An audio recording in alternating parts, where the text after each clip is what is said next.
Adik-adik yang dirahmati Allah Subhanahu wa taala, masih semangat belajarnya? Alhamdulillah, ahsantum. Sahabat Nabi sallallahu alaihi wasallam yang kedua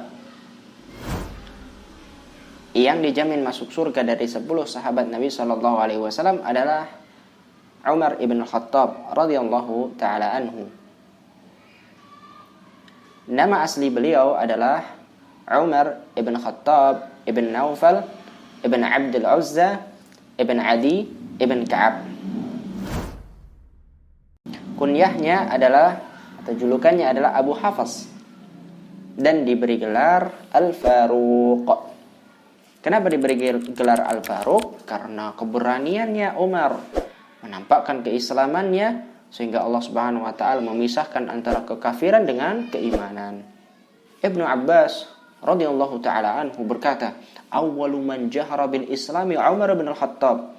Yang pertama kali, orang pertama yang terang-terangan menampakkan keislamannya setelah masuk Islam adalah Umar ibn Khattab radhiyallahu taala anhu. Kisah kehidupan Umar ibn Khattab di masa jahiliyah. Di masa sebelum Islam, Umar ibn Khattab ini diperintahkan oleh ayahnya yang bernama Al-Khattab. Al-Khattab ini sangat keras sekali kepada Umar, mendidik Umar dengan didikan yang sangat keras sekali. Bahkan Umar radhiyallahu an tatkala itu diperintahkan untuk menggembala untanya, unta ayahnya setiap hari. Hari-hari berlalu, harinya sangat melelahkan, dan memberatkan Umar ibn Khattab. Bahkan sering dipukul ketika pekerjaannya ini ada yang kurang oleh ayahnya. Dan Umar ibn Khattab di masa mudanya, pekerjaan beliau adalah menggembala unta-unta ayahnya dan juga mengumpulkan kayu-kayu bakar. Maka adik-adik yang dirahmati Allah Subhanahu wa taala, jika kita mengetahui orang tua kita sangat sayang sama kita, sangat baik kepada kita, maka kita tidak boleh berbuat durhaka kepada kedua orang tua kita, seperti membentak orang tua, memarahi orang tua, membuat mereka sedih. Maka ini tidak boleh dilakukan oleh anak yang saleh dan salihah. Dan wajib bagi kita, adik-adik yang saleh dan salihah, untuk berbakti kepada kedua orang tua kita, apalagi kedua orang tua kita adalah orang muslim. Iya. Di antara keistimewaan Umar ibn Khattab di masa jahiliyah, adik-adik, adalah Umar ini selalu menjadi penengah.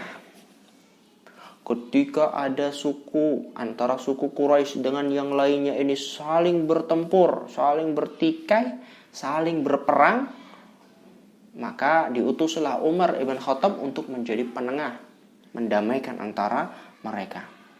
Masya Allah.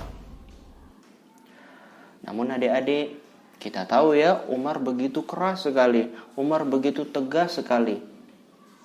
Dan bahkan Umar sangat keras sekali pertentangannya kepada Islam.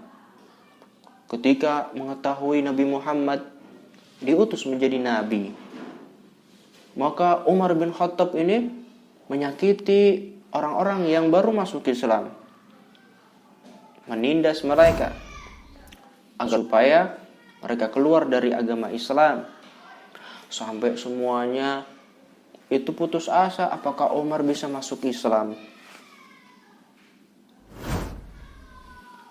Namun adik-adik, hidayah itu milik siapa? Petunjuk itu milik siapa? Milik Allah Subhanahu wa taala.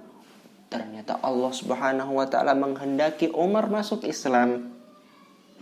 Allah membukakan hatinya untuk memeluk agama Islam. Allah Subhanahu wa taala yang membolak-balikkan hati adik-adik. Maka dari itu, adik-adik harus senantiasa memohon kepada Allah untuk diteguhkan, dikuatkan di atas agama Islam.